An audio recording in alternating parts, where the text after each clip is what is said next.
Saya Anggi Matisya dengan NIM A5102000065. Di sini saya berada di rumah Kak Rini yang ingin mewawancarai tentang postur pembina. Di sini saya melaksanakan tugas KMD 2022 yang ketiga. Sebelumnya, mohon maaf ya Kak, mengganggu waktunya. Saya Anggi Matisya dari Universitas Muhammadiyah Surakarta yang saat ini melaksanakan KMD 2022 yang ingin melaksanakan tugas wawancara kepada Kakak tugas ke hari ketiga. Saya ingin menanyakan terkait jiwa dan peran pembina dalam pendidikan kepramukaan. Ya, kalau jiwa seorang pembina itu ya harus senang dulu, ya senang. Kalau seorang pembina ataupun pelatih atau pokoknya yang ikut kepramukaan itu memang harus senang dulu. Kalau tidak senang dalam kepramukaan itu tidak mungkin berkecimpung ke pramuka, apalagi menjadi pembina. Nah, seorang pembina itu perannya ke peserta didik itu adalah membangkitkan karakteristik peserta didik. Ya, karakteristiknya itu ya berjiwa sosial, disiplin, mandiri, kreatif, inovatif, seperti itu. Ya. Untuk pertanyaan selanjutnya Kak, fungsi dan tugas pembina dalam membina anak-anak siaga, yaitu anak SD itu bagaimana nggih? Misal fungsinya untuk anak SD itu bagaimana, terus fungsi yang benar-benar mendetail ke pembinaannya itu bagaimana? Kalau si pembina ya, ya itu tadi kalau fungsinya kan kita menumbuhkan karakteristik anak didik. Kalau untuk caranya membina itu kan bermacam-macam, itu tergantung kreativitas pembinanya masing-masing. Nah, metodenya itu apa, bagaimana, atau maksudnya metodenya bisa misalnya bisa bermain peran, bisa, atau tanya jawab, atau permainan, atau tepuk-tepuk, kan itu bisa seperti itu. Banyak sekali metodenya untuk mengajak anak-anak senang ke pramuka. Kalau cuma pembelajarannya itu cuma menulis terus ilmu-ilmu toh, itu kan tidak mungkin anak senang dengan pramuka. Tapi dengan metode permainan besar, permainan kecil, dan seperti itu, atau game pokoknya game sama juga ya, atau apa ya, ya pokoknya misalnya kita mau memberikan karakter anak mandiri. Satu contoh, anak kan belum semua anak siaga itu kan masih kecil-kecil ya, belum tentu semua anak siaga itu bisa memasak.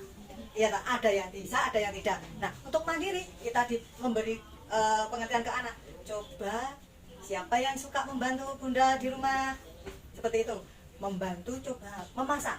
Membantu motongi sayuran saja kan sudah membantu, itu sudah memasak kan? Nah, itu anak-anak suka sekali. Kita beri tugas. Kita tugaskan anak-anak membantu ibu memasak. Contohnya seperti itu. Contohnya sekecil itu. Selanjutnya nggih, pertanyaan saya yang ketiga pada Kakak, kesulitan dalam membina itu kan pasti ada nih Kak, kan secara tidak langsung kan itu masih SD, masih kekanak-kanakan banget, kan kita tidak bisa menyamaratakan kemampuan anak-anak. Nah, itu cara mengatasi kesulitannya itu bagaimana, dan apa saja kesulitan yang telah Kakak lalui dalam membina pramuka selama Kakak mengikuti pramuka ini? Ya, sebenarnya banyak sekali kesulitannya, tapi ya kembali ke kreativitas kita masing-masing. Seorang pembina harus mampu merangkul anak-anak, harus mampu mengkondisikan anak-anak sesulit apapun. Misalnya anaknya itu terlalu banyak gerak, banyak gerak, anak itu tidak mau diam. Nah, caranya bagaimana biar anak ini bisa mengikuti kegiatan pramuka walaupun dia cuma bergerak terus, tidak mau tenang. Padahal kita kegiatannya kadang juga harus tenang, kadang ya ada kegiatan game kan bisa bermain apapun gitu. Nah, dalam kegiatan pembelajaran kepramukaan itu, nah itu kita beri, misalnya anaknya tidak bisa tenang, oh berarti ini harus ada permainan. Nah, misalnya permainan menghafal sila Pancasila. Nah, seperti itu. Kita bikin permainan game. Misalnya kita punya MMT, kita lubang. Terus di situ ada tulisan setiap lubang 5 lubang. Setiap lubang ada sila. Ditulisin sila Pancasila ada 5 kan? Nah, sila pertama, kedua, ketiga, dan sampai kelima. Nah, itu kita beri tulisan terus pakai bola pingpong. Nah, misalnya ada pertanyaan, sebutkan sila kedua. Nah, anak ini nanti mencari sila kedua mana ya, sila kedua mana ya. Nah, itu kan dia juga muter yang mana, bergerak tapi kita juga mengasah pikiran anak. Seperti itu contohnya. Saya izin bertanya kembali Ya. Kak. Biasanya kan anak SD itu kan banyak yang misal kayak mogok untuk ikut pramuka kayak gitu-gitu. Bagaimana cara mengatasinya? Nah, kita dekati si anak. Misalnya kok mogok, kenapa dia mogok?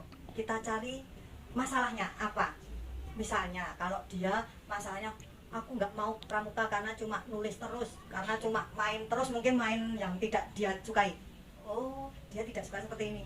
Nah, kita deketi lagi dengan apa yang dia inginkan. Kita deketi sedikit demi sedikit, insya Allah anak bisa mengikuti juga. Karena juga pengalaman kakak kemarin ya, waktu di Siaga juga, itu anak itu tidak, sebenarnya anaknya suka ke pramuka. Terus pernah dia gelo, maksudnya gimana, kecewa kok aku kok nggak jadi pemimpin ya, nggak jadi ketua ya. Nah, padahal dia jiwanya aku pemimpin, dia pengen jadi ketua. Nah, ya itu mempunyai jiwa kepemimpinan. Aku kok pernah jadi ketua ya. Nah, terus mogok beberapa kali tidak ikut kegiatan gitu, tidak ikut latihan. Nah, kita deketi, halo dek, halo nak, kok tidak berangkat latihan kenapa? Bunda, aku kok nggak diajak, disuruh jadi ketua. Oh, pengen jadi ketua ya? Iya, oke. Nanti yang penting masuk dulu.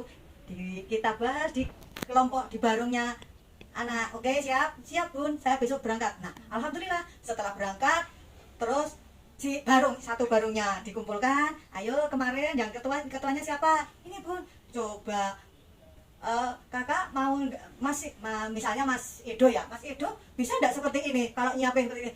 Ternyata belum begitu siap anaknya si Edo. Coba ya Mas Adi, kalau nyiapin bagaimana. Ternyata pantas ya Mas Adi. Coba teman-temannya setuju kalau ketuanya Mas Adi atau Mas Edo. Mas Adi lah, bisa toh masuk ketua toh. Ya oke bun, saya beranilah, saya semangat lagi untuk latihan. Seperti itu contohnya. Seperti itu. Terima kasih nggih Kak atas waktunya dan jawaban atas pertanyaan-pertanyaan wawancara saya sore ini. Semoga ilmu yang Kakak berikan kepada saya bisa bermanfaat untuk saya ke depannya. Amin. Terima kasih kembali. Semoga adik-adik sukses di dalam pramuka. Amin. Dan lanjutkan cita-cita Pandu Indonesia. Amin. Ya, terima kasih. Terima kasih.